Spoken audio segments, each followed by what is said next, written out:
Baik, kita mulai ya. Ya, Assalamualaikum warahmatullahi wabarakatuh. Waalaikumsalam Waalaikumsalam warahmatullahi wabarakatuh. Selamat siang, anak-anak. Selamat siang, Bu. Siang, Bu. Oke, pada siang hari ini kita akan belajar tentang logika matematika. Yang pertama, tujuan pembelajaran pada materi logika matematika ini setelah mempelajari bab ini diharapkan siswa itu mampu yang pertama menjelaskan pernyataan dalam matematika, yang kedua memahami ingkaran atau negasi, yang ketiga memahami pernyataan majemuk dan pernyataan berkuantor, yang keempat menentukan nilai kebenaran pernyataan majemuk dan pernyataan berkuantor, kelima merumuskan pernyataan yang setara dengan pernyataan majemuk, yang keenam merumuskan pernyataan yang setara dengan pernyataan berkuantor, serta menyelesaikan masalah yang berkaitan dengan pernyataan majemuk, pernyataan berkuantor, dan penarikan kesimpulan menggunakan prinsip logika matematika. Dalam kehidupan sehari-hari, seringkali kita dihadapkan pada suatu keadaan yang mengharuskan untuk membuat suatu keputusan. Nah, agar keputusan itu baik dan keadaan yang kita hadapi itu untuk dapat menarik kesimpulan yang tepat diperlukan kemampuan menalar yang baik. Kemampuan menalar adalah kemampuan untuk menarik kesimpulan yang tepat dari bukti-bukti yang ada dan menurut aturan-aturan tertentu. Lalu apa kaitannya kemampuan menalar dengan logika? Untuk mengetahui lebih jelasnya, mari kita pelajari bab ini dengan seksama.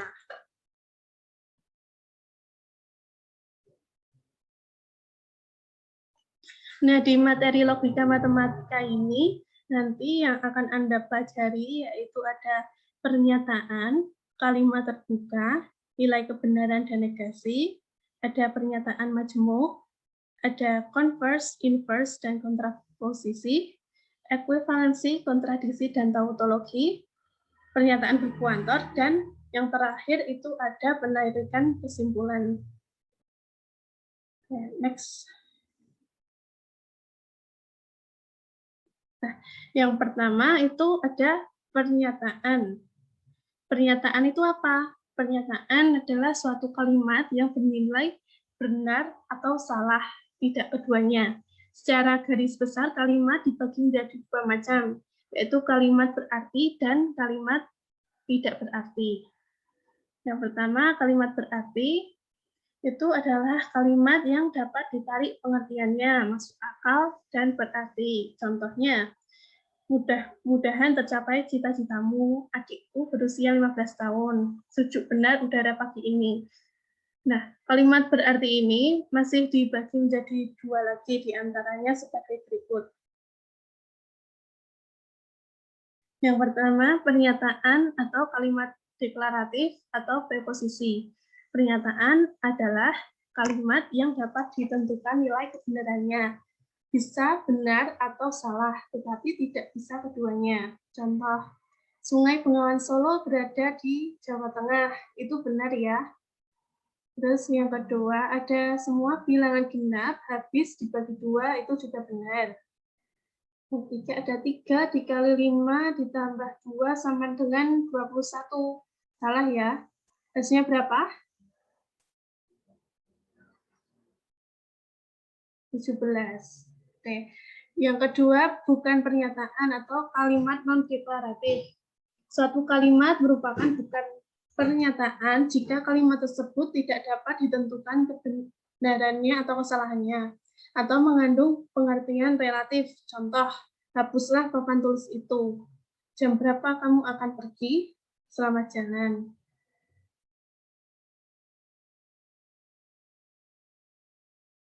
Lalu ada kalimat tidak berarti. Kalimat tidak berarti ini kalimatnya yang tidak diterima di akal. Contohnya seperti ini. Ini sangat tidak diterima di akal ya.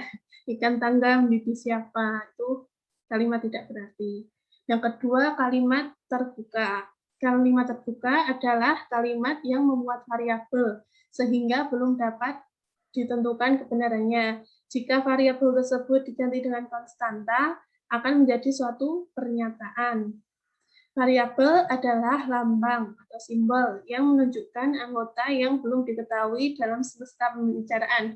Semesta pembicaraan itu namanya himpunan semesta. Lalu ada konstanta adalah lambang untuk menunjukkan anggota tertentu dalam semesta pembicaraan. Konstanta yang menjadikan suatu kalimat terbuka menjadi suatu pernyataan yang bernilai benar disebut penyelesaian kalimat terbuka. Contohnya, X adalah faktor 5 dari 14, di mana X-nya ini sebagai variabel dan 14-nya sebagai konstanta. Lalu ada 3P ditambah 4 sama dengan 22. Di sini P variabel, sedangkan 4 dan 22 itu konstanta. Yang ketiga, ada nilai kebenaran suatu pernyataan. Suatu pernyataan dilambangkan dengan huruf kecil, misal P, Q, R, S, atau T. Dalam suatu pernyataan mempunyai nilai kebenaran benar disimbolkan dengan B besar atau salah S besar. Nilai kebenaran dari suatu pernyataan dinotasikan dengan simbol seperti ini, dibaca tau. Yang keempat ada negasi. Negasi suatu pernyataan adalah suatu pernyataan yang diperoleh dari pernyataan semula. Sedemikian sehingga jika pernyataan semula bernilai benar, negasinya bernilai salah, dan juga berlaku sebaliknya. Dari suatu pernyataan P yang akan dibentuk pernyataan, lingkaran P atau negasi P dinyatakan dengan lambang negasi P seperti ini, atau P, yang berarti tidak benar bahwa P atau bukan atau tidak P. Tabel kebenaran dari pernyataan P dan lingkarannya adalah sebagai berikut. Nih ya, misalkan di sini pernyataan P itu benar, bernilai benar, maka negasi P-nya adalah salah. Begitu pula sebaliknya ya. Di sini pernyataannya salah, maka negasinya bernilai benar. Mungkin, oke, kita masuk contoh soal ya. Yang pertama, diberikan pernyataan P itu misalnya 3 adalah bilangan prima, benar ya. Maka negasi P-nya adalah tidak benar bahwa 3 adalah bilangan prima. Nilai salah ya.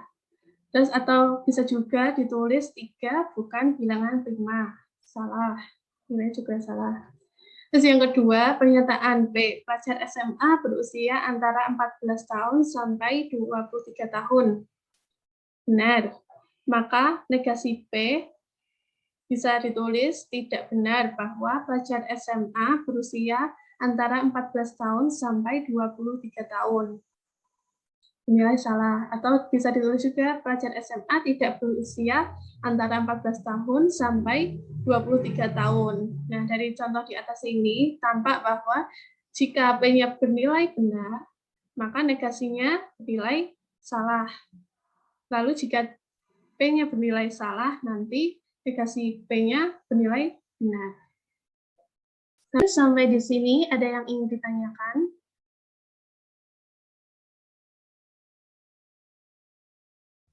Tidak, Bu. Berarti sudah Tidak paham ya? ada. Tidak, Bu. Berarti sudah paham ya?